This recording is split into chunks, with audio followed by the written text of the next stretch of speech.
IM यानी Indian Mujahideen के 12 आतंकी दिल्ली से बस में बम लेकर जयपुर आए। किशन पोल से 9 साइकिल खरीदी, साइकिलों के पीछे सीट पर बैग में टाइम बम लगाया, अलग अलग जगह पर साइकिल खड़ी कर दी, फिर जयपुर रेलवे स्टेशन पर मिले और शताब्दी एक्सप्रेस से दिल्ली पहुंच गए। इधर शहर में 8 ब्लास्ट हुए, 9वें बम को डिफ्यूज कर दिया गया। सबको पता है यह हुआ, साबित करने में पसीने छूटे हुए हैं। नमस्कार, आप देख रहे हैं गुलाबी नगरी के गुनहगार, आपके साथ मैं हूं स्वप्निल। जिंदा बम मामले में 4 आरोपी दोषी करार दिए गए, मतलब 4 आतंकी तो साफ हैं। पर क्या सच में साफ है? ये 4 तो ब्लास्ट मामले में भी दोषी थे, फांसी हुई, फिर बरी हो गए। अभी भी ये ऊपरी अदालत जा सकते हैं। डर है कि इतिहास रिपीट ना हो जाए, पर दुनिया हंस रही है हमारी आतंक के खिलाफ एफिशिएंसी देखकर। राहत की बात सिर्फ यह है कि फिर इंसाफ की उम्मीद जगी है और आज इसी पर चर्चा करेंगे। मेरे साथ जो गेस्ट जुड़ रहे हैं आपको इंट्रोड्यूस करवा देता हूं। एडवोकेट प्रीति शर्मा बीजेपी की ओर से मेरे साथ हैं, राजकुमार शर्मा जी कांग्रेस प्रवक्ता हैं, अनिल गोठवाल जी रिटायर्ड आरपीएस हैं और एकलव्य सिंह राजनीतिक विश्लेषक। आप सभी का स्वागत है समाचार प्लस पर। एकलव्य, आपसे शुरुआत कर रहा हूं मैं। कुल मिलाकर इतनी खिचड़ी पकी है कोर्ट में अब तक कि ऐसा लगता है कि बम खुद ही या तो मिस्टर इंडिया लेकर आया या खुद ही आए, अपनी अपनी जगहों पर पहुंचे। 8 का मन किया, फट गए। 9वें ने कहा मैं यहां हूं, आप मुझे देख लो, शायद कोई दोषी है ही नहीं। देखिए स्वप्निल जी, जो सबसे दुर्भाग्य का विषय है कि ये जो मतलब जिसे कहते हैं ना कि जो इस तरह की इतनी बड़ी दुर्घटनाएं होती हैं जिसमें कि मतलब जिसे कहते हैं कि एक तरह से वारदातें नहीं, मैं ये कहना चाह रहा हूँ कि इतना अपेरेंट होता है कि किसी ने इसको एक साजिश के तहत किया है, तो इसमें मतलब इस पे कोई संशय नहीं होता कि ये किसी ने तो एग्जीक्यूट किया ही है। तो मुझे लगता है कि इसमें 2-3 बातें हैं। एक तो सबसे पहली कि जो इन्वेस्टिगेशन एजेंसीज होती हैं, मुझे लगता है कि कहीं ना कहीं उनकी नाकामी तो इसमें साफ दिखाई दे रही है। करेक्ट। क्योंकि ना तो आप जिसे कहते हैं कि इमीडिएटली उस पर एक्ट कर पाए, क्योंकि अगर इमीडिएटली एक्ट कर पाते तो शायद आप उसी समय एकदम पकड़ लेते। दूसरी बात ये कि जो उसके बाद जो इन्वेस्टिगेशन चला होगा, और मतलब देखिए मतलब एक ये सच्चाई है कि जो उसका पीक इन्वेस्टिगेशन 2008 में ब्लास्ट हुए थे, तो मैं समझता हूं कि 2009 से लेके और 2008 इनफैक्ट 2008 से 2013 जो कांग्रेस की सरकार रही, उसी समय इसका पीक इन्वेस्टिगेशन चला होगा। बिल्कुल।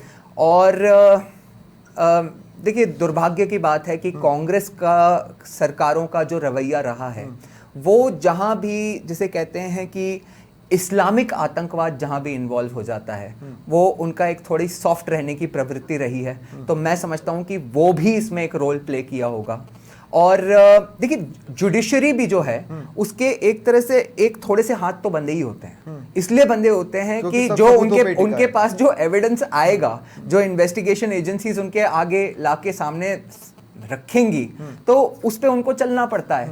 आप सर्कमस्टेंशियल एविडेंस जिसे हम कहते हैं, उस पे एक लिमिट तक प्रोसीड कर सकते हो। सर्कमस्टेंशियल एविडेंस जो है आपको रियल एविडेंस को और उस केस को एस्टैब्लिश करने तक लीड कर सकता है, लेकिन उस केस को तय नहीं कर सकता। एग्जैक्टली। मैं पीसीआर से कहूंगा जयपुर ब्लास्ट के विजुअल्स चला लें। पीसीआर एक बार आप वो ज़्यादा अहम विजुअल्स हैं यहाँ पर। मैं आपसे गोठवाल साहब मैं पूछना चाहता हूँ कि अब देखिए किस तरह के सवाल उठ रहे थे। साइबर कैफे में आने जाने वालों की एंट्री वाला रजिस्टर सबूत के तौर पर पेश नहीं किया गया था अब से पहले तक। ईमेल करने वाले शख्स का स्केच कोर्ट में पेश नहीं किया गया था अब से पहले तक।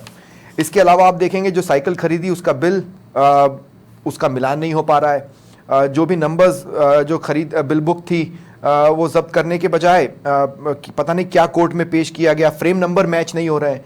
अब अगर 4 आतंकी घोषित हुए हैं तो ये सब डॉट्स कंप्लीट किए होंगे?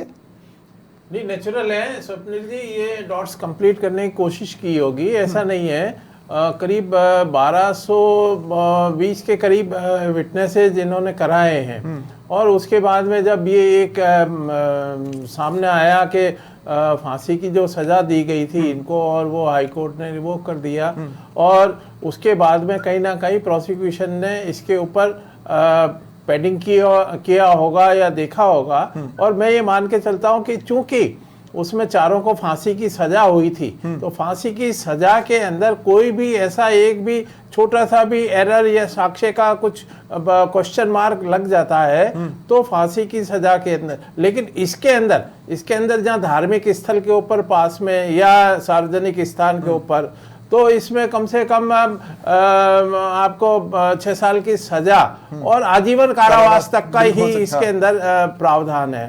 तो पुनः जब कोर्ट के सामने ये बात आई और एविडेंस हुआ तो चूंकि इसके अंदर आजीवन कारावास तक जिसमें लोग मरे उसमें कोई दोषी नहीं है अभी तक। जिसमें लोग नहीं मरे, जो बम फटा ही नहीं, जो बम फटा नहीं वो उसमें दोषी हैं। हाँ, उसमें उनको निर्दोष साबित किया या उनको बरी किया गया है। लेकिन ये ट्रायल अंडर ट्रायल चल रहा था और उसको देख के कि हाईकोर्ट ने किन बातों के ऊपर, जैसे आपने अभी बताया कि एक साइकिल के पीछे बम लगा, साइकिल का जो नंबर है और बिल से वो उसका फ्रेम नंबर मैच नहीं कर रहा है। वो जो मिश्रा वाला वो कैफे था जहां से ईमेल ओरिजिनेट या जनरेट हुआ था, तो उस जनरेट की रजिस्टर पेश नहीं किया और उसमें लेकिन इतने समय के बाद वो मैच हो ही गया होगा क्योंकि सारे सबूत जो होते हैं वो समय के साथ ब्लर भी तो होते जाते हैं। इंपॉर्टेंट ये था कि एक की गवाह नहीं हुई थी। हमारे एक जैन साहब थे आईजी, उसके अंदर उनकी गवाह होनी थी, वो गवाह नहीं हुई। तो हो सकता है कि अभी उनकी गवाह करा दी हो। एक मेडिकल जो रिपोर्ट थी माइनर की और मेजर की, उसके अंदर डिस्क्रिपेंसी थी, उसके अंदर बहुत ज्यादा वो था। तो हो सकता है कि ये कराया हो, इस वजह से भी कोर्ट ने अच्छा कोर्ट तो वही है, कोर्ट तो वो जो ब्लास्ट हुए थे उसमें और जो अभी ब्लास्ट नहीं हुआ उसमें, तो कोर्ट का नजरिया, जो सेशंस कोर्ट का नजरिया है वो तो एक ही है कि हाँ ये जो एविडेंस है ये सफिशिएंट है इसके लिए। तो मेरा ऐसा मानना है कि ये हमारे कारगर होगी और इसके अंदर आजीवन कारावास तक की सजा का प्रावधान। बिल्कुल। और मैं राजकुमार शर्मा जी आपसे पूछना चाहता हूं कि आपको लगता है कि अब इंसाफ की शुरुआत हुई है? क्योंकि एक बहुत बड़ा धड़ा है जो खुलकर ये कह रहा है कि कांग्रेस ने इन्वेस्टिगेशन में लूप होल्स रखवाए जिसका फायदा आतंकियों को मिला। ये एक बहुत बड़ा धड़ा है जो कह रहा है। इसलिए मैं आपसे पूछ रहा हूं कि अब आपको लगता है कि इंसाफ होगा? भाई 71 लोग जो मरे उसका भी तो इंसाफ जरूरी है ना। जो ब्लास्ट ही नहीं हुआ उसमें आतंकी घोषित हो गए, जो ब्लास्ट हुआ उसका क्या? बिल्कुल स्वप्निल जी, मैं तो अपनी ओर से, कांग्रेस पार्टी की ओर से, जो 13 मई को जो घटना घटी थी 2008 के अंदर, उसमें जिन लोगों ने अपनी जान गंवाई है उनको पुनः श्रद्धांजलि प्रकट करता हूं। और ये घटना बहुत दुर्भाग्यपूर्ण थी, दिल को दहलाने वाली थी। ये घटना चाहे राजस्थान के जयपुर में हो, चाहे हिंदुस्तान के किसी भी कोने, दुनिया के किसी भी कोने में हो, ऐसी घटनाएं नहीं होनी चाहिए। मैं सरकारों से, कानून से निवेदन करूंगा कि ऐसी कृत्य करने वालों को कठोर से कठोर सजा दी जाए ताकि एक लेसन बन सके। अब आप बात कर रहे हैं कि कांग्रेस पार्टी के शासनकाल में कोई जांच में लूप होल रह गई। स्वप्निल जी, मैं आपकी जानकारी में बताना चाहता हूं कि 13 मई को यह घटना घटी थी 2008 को। तब भारतीय जनता पार्टी की सरकार राजस्थान में थी और 13 सितंबर 2008 को कोर्ट में क्लोजर रिपोर्ट पेश की गई थी 5 महीने के बाद। तब भी भारतीय जनता पार्टी की सरकार थी। और आदरणीय गोटवाल साहब समझते हैं कि शुरू के कोई घटना घटती है उसके शुरू के 2-4 महीने में जो रिपोर्ट तैयार हो जाती है वो रिपोर्ट ही पूरे के पूरे केस का एक मोटा मोटा आधार बनती है। और उस मोटे मोटे आधार के कारण उनको हाई कोर्ट से जमानत मिल गई। ये इस केस की सच्चाई है। लेकिन ये जो भी है दुर्भाग्यपूर्ण। लेकिन क्या हाईकोर्ट में पैरवी की गई? भाई अपने ही बनाए हुए एजेंसी अगर अपनी चार्जशीट को नहीं संभाल पाए, आप ये समझिए कि ये तो सप्लीमेंट्री चार्जशीट पेश की गई और कड़ियां जोड़ी गई हैं जिसकी वजह से सिनेरियो वापस बदला है। नहीं तो हाईकोर्ट के फैसले के आधार पर तो वो यहां से भी बरी हो जाते। मैंने यही कहा ना कि जो भी जांच करने वाले अधिकारी थे उसमें कहीं ना कहीं कोई कमी छोड़ दी गई। 13 सितंबर 2008 छोड़ दी गई या छुड़वाई गई? छोड़ दी गई या छुड़वाई गई, सवाल यह है राजकुमार जी। आ रहा हूं प्रीति जी, 2 मिनट रुकिए। सरकार थी इस बात का जवाब भारतीय जनता पार्टी की प्रवक्ता देंगी क्योंकि उस वक्त भारतीय जनता पार्टी की सरकार थी। ठीक है, लेकिन मैं ये कह रहा हूं घटना दुर्भाग्यपूर्ण है, ऐसा नहीं होना चाहिए। सरकार ठीक है राजकुमार जी। प्रीति जी आपको मैं अब शामिल कर रहा हूं। सुप्रीम कोर्ट में ऑलरेडी ब्लास्ट मामलों पर चल रहा है। अब मुझे लगता है इसके आधार पर उसमें तेजी आनी चाहिए। क्या इस प्रोसीजर में सरकार जुटी है? स्वप्निल जी, पहले तो मैं आपसे निवेदन करूंगी कि अगर आपके पास डाटा अवेलेबल हो तो क्लोजर रिपोर्ट की डेट जरूर मुझे बता दीजिएगा, क्योंकि आपको ये मानना पड़ेगा जो ये बम ब्लास्ट की घटना हुई 2008 मई में हुई, हम मानते हैं राज्य में भाजपा की सरकार थी, वसुंधरा राजे जी सीएम थी, केंद्र में यूपीए की सरकार थी, और केंद्र सरकार की इंटेलिजेंस का फेलियर माना जाएगा अगर किसी भी राज्य में इस तरीके की आतंकवादी घटना होती है। करेक्ट है। आपको ये भी मानना पड़ेगा 2008 से लेके 13 तक दिसंबर में जब सरकार बदली तो ये जो जांच एजेंसी काम कर रही थी 2008 से लेकर 13 तक भी इन्होंने काम किया। नहीं तो क्या क्लोजर रिपोर्ट दी गई थी या नहीं दी गई थी, थोड़ा सा इसको क्लियर कीजिए। मैं वही स्वप्निल जी, मैं यही पूछना चाह रही हूँ, ये जो बार बार राजकुमार जी एक बात कह रहे हैं कि क्लोजर रिपोर्ट, मैं आपसे निवेदन कर रही हूँ कि आपके पास अगर कोई डाटा अवेलेबल हो। राजकुमार जी ये सीधा चैलेंज है, अगर बीजेपी ने क्लोजर रिपोर्ट दिया था तो इस बार आप साबित कर दीजिए। रिटन में क्लोजर रिपोर्ट की डेट बताइए, मैं रिटन में क्लोजर रिपोर्ट की डेट जानना चाह रही हूँ। मैं पूछ रहा हूँ प्रीति जी, 2 मिनट। राजकुमार जी सिर्फ आरोप लगाने से, या तो सिर्फ आप आरोप लगा रहे हैं या फैक्ट है, क्या क्लोजर रिपोर्ट लगाई गई थी 5 ही महीने में जैसा कि आप कह रहे हैं? क्लोजर रिपोर्ट की डेट जी, मेरे क्वेश्चन को समझिए। हाँ, मैं समझ रहा हूँ, किस डेट को फाइल हुई थी, मैं ये जानना चाह रही हूँ। राजकुमार जी सीधा सवाल है, प्रीति जी जवाब तो लेने दीजिए। हाँ तो प्रीति जी जवाब लेने दीजिए। राजकुमार जी, राजकुमार जी आवाज मिल रही है? राजकुमार जी मेरी आवाज मिल रही है आपको? सर आपको आवाज मिल रही है या नहीं मिल रही है? अब कंफ्यूजन है या क्लोजर रिपोर्ट के सवाल से आप बच रहे हैं? राजकुमार जी आवाज मिल रही है? नहीं, ठीक है। प्रीति जी ठीक है, अगर वो जुड़ेंगे दोबारा तो मैं उनसे ये सवाल तुरंत ले लूंगा, लेकिन आपसे मेरा जो सवाल था, क्योंकि मुझे ये सवाल का जवाब ठीक है मैम, मैं पूछूंगा। अब आप मेरे सवाल पे आ जाइए। मेरा सवाल ये है कि अब आपके पास ग्राउंड है सुप्रीम कोर्ट में चीजों को तेज करने का, अब आपके पास ग्राउंड है। बिल्कुल सपने जी, हमारे पास ग्राउंड है और हमारे पास, हमने 2008 से 13 में इनकी सरकार रही और इनकी सरकार ने जो काम किया, जांच एजेंसियों का जो काम करना चाहिए उस काम में ना लगा के इन्होंने क्या काम करा है मैं बता देती हूँ। टेरर फंडिंग में कांग्रेस के नेता गिरफ्तार हुए, छबड़ा हिंसा हुई तो वहां पर रोजा इफ्तार पार्टी में आतंकवादी, भाजपा ने खुद बताया कि छबड़ा हिंसा जो हुई थी उसमें सीएम रोजा इफ्तार पार्टी में शामिल थे, वो भी आतंकी। इसका भी मैं बताती हूँ, इसमें मुझे आप ये बता दीजिए कि कहां पर भाजपा के नेता का नाम लिखा हुआ है। दैनिक भास्कर का अखबार की कटिंग मेरे पास भी है, आप वो मत बताइए, मुझे नाम बता दीजिए। और इसमें ये साफ लिखा हुआ है कि वो ईद मनाने के लिए फरारी काट रहा था और सूचना मिलते ही उसको गिरफ्तार किया गया। ठीक है। दूसरी चीज, ये जो बार बार आप, और तीसरी चीज सुनिए, 2008 से 13 5 साल इनकी सरकार रही, ये कहते हैं कि भाजपा की सरकार फेलियर है। मैं पूछती हूँ कि भाजपा की सरकार किस तरीके से फेलियर है? 2013 से 18 की बात करें हम, 19 में सजा होती है, सजा भी सरकार ने काम किया होगा तभी तो सजा हुई है। उसके बाद 23 में जाके हाईकोर्ट में फिर आप जमानत दिलवा देते हैं, तो हम सुप्रीम कोर्ट जाते हैं और आगे तेजी आएगी। आतंकवाद पर जीरो टॉलरेंस नीति भाजपा ठीक है अपनाती रही है और अपनाती रहेगी। इनिशियली मैं यहाँ पर 1-2 केसेस पर और प्रकाश डालना चाहता हूँ, जैसे कि आरुषि मर्डर केस था। मुझे बहुत अच्छे से याद है कि इनिशियली जो इन्वेस्टिगेशन हुई थी उसकी वजह से आगे इन्वेस्टिगेट करना लगभग नेक्स्ट टू इम्पॉसिबल हो चुका था। और ऐसे बहुत से केसेस रहे जिसमें इनिशियल इन्वेस्टिगेशन चूंकि पूरी तरह से पुख्ता नहीं थी, जिसका खामियाजा फिर कमिंग डेज में देखने को मिला आगे की जांच में। राजकुमार जी अब आप मेरे साथ जुड़ गए? हाँ राजकुमार जी सीधा सवाल है, बीजेपी भी पूछ रही है और मैं भी जानना चाहता हूं, अगर क्लोजर रिपोर्ट बीजेपी ने लगाई थी तो किस डेट की है? 13 सितंबर 2008 की है, नंबर 1। कहां से डेट बताइए, मुझे डॉक्यूमेंट में चाहिए सर। राजकुमार जी आप बोल रहे हैं, मुझे बोलने से नहीं, मैं डॉक्यूमेंट मांग रही हूँ। इस तरीके से डॉक्यूमेंट दिखाइए कि चालान की डेट ये है और कोर्ट का अगर आपके पास कोई रिकॉर्ड हो तो वो दिखाइए, नहीं तो मैं आपको अगली डिबेट पे मैं आपको दिखाऊंगी कि किस डेट को क्लोजर रिपोर्ट फाइल हुई थी। और मैं आपको ये भी बताऊंगी Preeti ji closure report file हुई थी या नहीं हुई थी? कपिल जी मैं बोल लूं क्या? हाँ राजकुमार जी बोलिए। 13 सितंबर 2008 number 1। Number 2 Bharatiya Janata party की मेरी शादी पर ऐसा बोल रही है।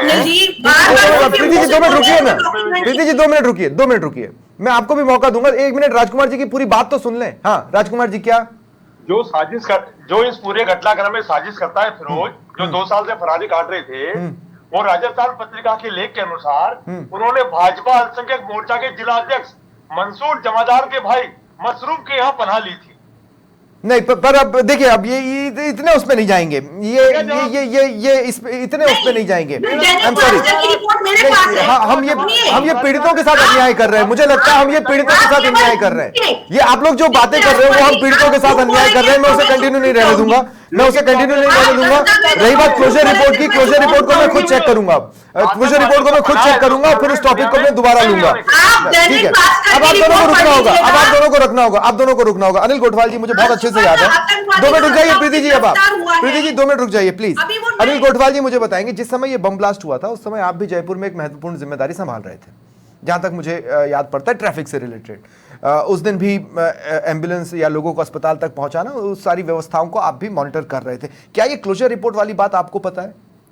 नहीं, मुझे ये पता नहीं है। क्लोजर रिपोर्ट कैसे कर सकते हैं? मेरे हिसाब से मैं ये मानता नहीं हूँ। क्लोजर रिपोर्ट कोई कोर्ट ने अगर मान लो अपडेट करने के लिए कुछ रिपोर्ट मांगी होगी तो वो रिपोर्ट पेश की होगी, लेकिन क्लोज रिपोर्ट करने का मेरा ऐसा मानना है कि मेरे पूरे जीवन के इतिहास के अंदर ऐसा क्लोजर रिपोर्ट FR ही लगा दे, लेकिन ऐसा मुझे प्रतीत नहीं होता। लेकिन ये बात तो लॉजिकल है कि इनिशियल इन्वेस्टिगेशन में कोई ना कोई कमी छूटे तो फिर भविष्य में उसका नुकसान तो झेलना ही पड़ता है। देखो, इनिशियल इन्वेस्टिगेशन के अंदर कुछ कमियां या जल्दबाजी हो जाती है। जैसे इसके अंदर एक डाउटफुल जो चीज आई है, उसने कोर्ट ने ये माना है कि अभियुक्त तो 40 दिन बाद गिरफ्तार हुए और साइकिल के बिल और साइकिल के नंबर जो है वो आपने दूसरे दिन ही पकड़ लिए, तो ये आपको कैसे चला पता, जबकि एविडेंस शुरू ही 40 दिन बाद हुई। तो एक ये वाला जो पॉइंट था, ये अर्ली जल्दबाजी का था, जो भी इन्वेस्टिगेटिंग एजेंसी में थे। नहीं, तो उन्होंने, बल्कि मैं थोड़ा सा एक लूपहोल की तरफ इशारा करना चाहता हूं। मैं आपको ये बताना चाहता हूं कि देखिए कितनी स्लो चीजें चल रही थी। एकलव्य, मैं आपके पास आ रहा हूं। साइकिल शॉप के मालिक राजेश लखवानी से सलमान की पहचान करवानी थी। ये हुई है मई 2010 में। शिनाख्त परेड करवाई गई और वो न तो सलमान के चेहरे या हुलिये की कोई विशेष पहचान नहीं बता सका। ठीक इंसिडेंट्स के 2 साल बाद। ठीक है, शताब्दी एक्सप्रेस ट्रेन का टिकट जितेंद्र सिंह के नाम से था, लेकिन जितेंद्र सिंह के नाम का रिजर्वेशन भी था, लेकिन सलमान के सफर करने की पहचान करने वाला कोई नहीं मिला। ये कब चेक किया गया होगा? मैं यही बता रहा हूं कि टाइम तो अगर आप छोड़ेंगे तो वो तो गया। बिल्कुल होगा ऐसा स्वप्निल जी। और मैं जिससे पहले कि आपकी इस बात पे आऊं, एक पॉइंट रखना चाहूंगा कि ये जो 13 सितंबर 2008 की डेट दी गई, उस दिन ये तो लॉजिकली कहीं नहीं लग रहा कि इसमें कोई क्लोजर रिपोर्ट फाइल करी गई होगी। लेकिन मैं आपके दर्शकों के लाभ के लिए बता दूं कि 13 सितंबर 2008 को दिल्ली में जरूर सीरियल बॉम्ब ब्लास्ट हुए थे, जिसमें कि लगभग 30 लोग मारे गए थे और 90 लोग इंजर्ड हुए थे, अगर आपको याद है। और उसी वर्ष लेटर मेरे ख्याल से हमारी जो मॉडर्न इंडिया में जो सबसे बड़ा अटैक हुआ 26/11 का, वो भी हम सबके सामने है। देखिए, मैं समझता हूं स्वप्निल जी कि जो अलग अलग जगह इररिस्पेक्टिव ऑफ वहां पे स्टेट गवर्नमेंट्स कौन सी हैं, भाजपा की हैं या कांग्रेस की हैं, ये जो इस्लामिक टेररिज्म है, ये जो है इसमें स्लीपर सेल्स ऑपरेट करते हैं।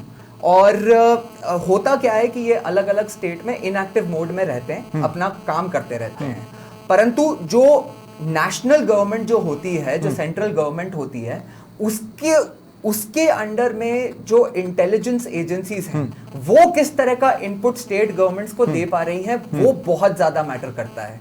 और मैं समझता हूं कि वो जो पर्टिकुलर फेज था उस समय, जो मतलब सॉफ्ट रवैया था यूपीए सरकार का। मैं उसका उदाहरण भी देता हूं कि क्या चीजें ड्रामेटाइज की गई। राजकुमार जी मुझे बताएंगे, शहबाज ने जब कहा कि मेरा लाई डिटेक्टर टेस्ट कराओ, तो गवर्नमेंट ने क्यों मना किया था? राजकुमार जी, राजकुमार जी आवाज मिल रही है? स्वप्निल जी आवाज गायब हो जाएगी उनकी। राजकुमार जी, क्या मेरी आवाज आपको मिल रही है? नहीं, कोई तो टेक्निकल फॉल्ट आया है शायद। राजकुमार जी, अगर मेरी आवाज आपको मिल रही है, बहुत सिंपल सा सवाल है। शहबाज ने खुद कहा कि मेरा लाई डिटेक्टर टेस्ट करवा लो, उसने मांग उठाई, राज्य सरकार ने विरोध कर दिया। इसका फायदा किसे मिला? इसका फायदा शहबाज को ही तो मिला, इसका फायदा किसी और को तो मिलना नहीं था। लेकिन ठीक है, प्रीति शर्मा जी, मैं सिंसियरली जानना चाहता हूं क्या बदला? मतलब लगभग वही पैटर्न चल रहा है, सिवाय एक सप्लीमेंट्री चार्जशीट के। क्या बदला? आज की भी हम जब रीजनिंग देखते हैं, वो हाईकोर्ट में सस्टेन होगी कि नहीं, इस बात की कोई गारंटी नहीं है। कम से कम इतिहास तो यही बता रहा है। स्वप्निल जी, इतिहास को छोड़िए, आप सरकार पे विश्वास रखिए। जिस तरीके से सरकार जीरो टॉलरेंस नीति अपना रही है, और आप देखिए, मैं 2022 का ही बता देती हूँ आपको, राजस्थान के अंदर 11 जिलों में आतंक के स्लीपर सेल थे और एटीएस क्या कर रही थी? डीजल और गुटखा पकड़ रही थी। एटीएस का काम क्या होता है? बेसिकली जो एटीएस का काम था वो एटीएस नहीं कर रही थी, वो डीजल और गुटखा पकड़ने में लग रही थी। तो जो भूमिका इन्वेस्टिगेशन एजेंसीज की होनी चाहिए, उनको आप उस काम को ना करा के इन कामों में लगाएंगे तो क्या होगा? यही होगा जिस तरीके से ये बनी हुए हाई कोर्ट में। तो यही मैं कहना चाह रही हूँ आपसे कि झूठ बोलना कांग्रेस की आदत। ठीक है, मैं सवाल ले रहा हूँ। मुझे बताया जा रहा है राजकुमार जी तक अब मेरी आवाज पहुंच रही है। राजकुमार जी, मेरी आवाज मिल रही है? राजकुमार जी, मैं ये पूछ रहा था कि शाहबाज ने खुद कहा था, ये मांग उठाई थी कि मेरा लाई डिटेक्टर टेस्ट करवाओ, राज्य सरकार ने विरोध किया, क्यों? क्योंकि उसका बेनिफिट शाहबाज को मिला आगे जाकर, इसलिए पूछ रहा हूं क्यों विरोध किया था राज्य सरकार ने? स्वप्निल जी, मैं तो इतना कहता हूं, चाहे राज्य सरकार या केंद्र की सरकार किसी भी दल की हो, ऐसी घटना करने वाले लोगों को हिंदुस्तान में कहीं नहीं, लेकिन सर राज्य सरकार के स्टैंड पर तो सवाल उठेंगे ना राजकुमार जी। मैं पूछ रहा हूं, शाहबाज कह रहा था लाई डिटेक्टर टेस्ट करवाओ, राज्य सरकार ने कहा नहीं करेंगे, क्यों? इससे तो सरकार का केस कमजोर हुआ ना। काम कर रही हो, कहीं लकूना नहीं छूटना चाहिए। उंगली कटती है ना, ऑलपिन चुभता है तो भी दर्द होता है, लोगों की जाने गई है। तो सर वही तो दर्द हो रहा है ना, डर तो इसी बात का है कि अभी ड्रामा तो भरपूर है लेकिन इंसाफ अभी भी दूर है। विश्वास मानिए आप, ड्रामा बहुत भरपूर है लेकिन इंसाफ अभी भी दूर है। प्रीति जी भी सड़कों भी होंगी, वहाँ ये नहीं था कि कौन हिंदू है, कौन मुस्लिम है, कौन कांग्रेस। पर आपने तो बात निकाली ना कि फलाना व्यक्ति भाजपा के फलाने व्यक्ति के साथ आश्रय लिया हुआ था। आत्मा होती है डिप्लोमेटिक। राजकुमार जी, आपका स्टैंड बहुत डिप्लोमेटिक है, आपके अंदर संवेदनशीलता नहीं है। क्लोजिंग कमेंट के लिए आऊंगा आपके पास। ठीक है, ठीक है, प्रीति जी मैं आपको रोक रहा हूँ। प्रीति जी मैं आप दोनों को रोक रहा हूँ। अनिल गोठवाल जी, ये दी एंड नहीं है, अभी तो बहुत सी चीजें बची है और लिटरली सवाल यही है। इसके बाद मैं एकलव्य का क्लोजिंग कमेंट भी लूंगा, लेकिन उससे पहले आपको क्या लगता है अब यहां से कितने रास्ते हैं? नहीं, यहाँ से रास्ते बिल्कुल सीधा है और इसके अंदर ये कोर्ट है ने जिसने ये सजा है बिल्कुल मिलेगी इनको। नहीं तो ये चार ब्लास्ट केस में भी अब इसके आधार पर दोषी पाए जा सकते हैं, इसको फैसले को आधार बनाकर? नहीं, ये इस फैसले के अंदर जो पिछले फैसले में कमियां रही है वो कहीं ना कहीं इसमें पैडअप किया है या सुधार किया है। हाँ। और उस एविडेंस को प्रस्तुत किया कोर्ट के सामने। इसी वजह से दोबारा इनको ये उन्होंने सजा डिक्लेयर की है और सजा घोषित की है। हाँ, एक अभी आपके सामने आप ये जो क्लोजर रिपोर्ट की है, क्लोजर रिपोर्ट तभी की जाती है स्टेट पुलिस से अगर investigating agency NIA, national investigating agency को अगर वो सौंपी जाती है या सीबीआई को सौंपी जाती है, तो यहाँ क्लोजर रिपोर्ट करके फिर वो अपना एक केस दर्ज करते। इस एक एक्सेप्शन के अलावा क्लोजर रिपोर्ट होने का मेरे ख्याल से एकलव्य क्लोजिंग कमेंट। देखिए मेरे हिसाब से स्वप्निल जी पॉलिटिकल इन्वॉल्वमेंट हो सकता है या नहीं हो सकता? दो छोटी छोटी बातें हैं स्वप्निल जी। एक तो जैसे अभी माननीय कांग्रेस प्रवक्ता जो कह रहे थे कि जब ऐसा होता है, उन्होंने आपके सवाल का तो सीधा जवाब दिया नहीं, परंतु उन्होंने कहा कि जब लोग मरते हैं तो उसमें हिंदू भी होते हैं, मुस्लिम भी होते हैं, ये होता है वो होता है। पर मैं आपको सच्चाई बताऊं, सच्चाई ये है कि इस तरह के टेररिज्म में, इस्लामिक टेररिज्म में टेररिस्ट की ओर से मुस्लिम्स ही इन्वॉल्व होते हैं और जो कि इनका बहुत मेजर वोट बैंक है जिन पे ये सॉफ्ट हो जाते हैं, ये एक सच्चाई है। दूसरा जो सेकंड पॉइंट है स्वप्निल जी, जो आपने अभी साहब से पूछा भी, मैं समझता हूं कि इन्हीं को नहीं दोषी माना जा सकता सिर्फ उस बॉम्ब ब्लास्ट केस में। मैं तो समझता हूं कि जिसमें इतने लोगों की मृत्यु हुई हो, इतने लोग घायल हुए हो, तो वो रेयरेस्ट ऑफ रेयर केसेस में आता है। और मैं समझता हूं कि in the light of new evidence that has arrived, मुझे तो लगता है कि सरकार को पुश करना चाहिए, एक पिटीशन फाइल करनी चाहिए कि रीओपन करो। और अभी तो रीओपनिंग की जरूरत ही नहीं है, अभी तो सिर्फ अपील। प्रॉब्लम क्या है मैं बता रहा हूं जी, 9 आतंकियों से बात चालू होती है, 4 आतंकियों पर आकर टिक गई है जी, 4 आतंकियों जी, बाकी 5 कहां है? एब्सोल्युटली, बाकी 5 कहां है? उनका क्या होगा? देखिए जब तक इन लोगों को पिन डाउन करके अगर उनको पनिश नहीं किया जाएगा ना स्वप्निल जी, तो उनका हौसला सिर्फ बुलंद होता है। ये एक सच्चाई है और मैं समझता हूं कि सरकार का दायित्व है कि अगर इस भारतवर्ष के एक इंसान की भी मृत्यु हुई थी तो जिसकी वजह से वो हुआ उसको तब तक पकड़ने का एक तरह से प्रण लें जब तक कि वो पकड़ा नहीं जाता। मेरी सिर्फ एक ही रिक्वेस्ट है प्रीति जी आपसे भी और राजकुमार जी आपसे भी, और बल्कि अगर कोई भी जिम्मेदार आंखें मुझे देख रही हैं और जिम्मेदार कान मुझे सुन रहे हैं, तो मेरी सिर्फ एक ही रिक्वेस्ट है। जयपुर आज भी करा रहा है, उसको आज जरूर एक राहत की उम्मीद बंधी है कि इंसाफ मिल सकता है, लेकिन मैं ये कहना चाहता हूं 71 मौतों का और जो लोग घायल हुए थे उनकी संख्या अलग है, इसका हिसाब होना चाहिए। और जो भी दोषी हैं, स्वप्निल जी, जो भी दोषी हैं, जो भी आतंकी हैं, आतंकवादी चुनकर मारा जाएगा। ठीक है आतंकवादियों पर जीरो टॉलरेंस नीति हमारी डबल इंजन की सरकार अपना रही है। और मैम प्रॉब्लम यह है कि जो 4 आतंकी अभी दोषी साबित हुए, उन्हें मैक्सिमम सजा आजीवन कारावास की हो सकती है। जब तक कि उनको ब्लास्ट के दायरे में लाकर फांसी की सजा न सुनाई जाए, तब तक कुछ भी कहना। सबसे पहले तो स्वप्निल जी, धर्मांतरण का आप कानून पास निश्चिंत करके रहिए। और आतंकवादी बनने से रोकने चाहिए। अगर इस तरीके का कुछ भी हार्श होता कमेंट, है हार्श कमेंट। तो सुप्रीम मैं कोर्ट डिबेट जाने में में नहीं बोल रहा। सरकार पीछे नहीं हटेगी। ठीक है, बहुत बहुत शुक्रिया आप सभी का मेरे साथ जुड़ने के लिए। फिलहाल इतना ही, नमस्कार।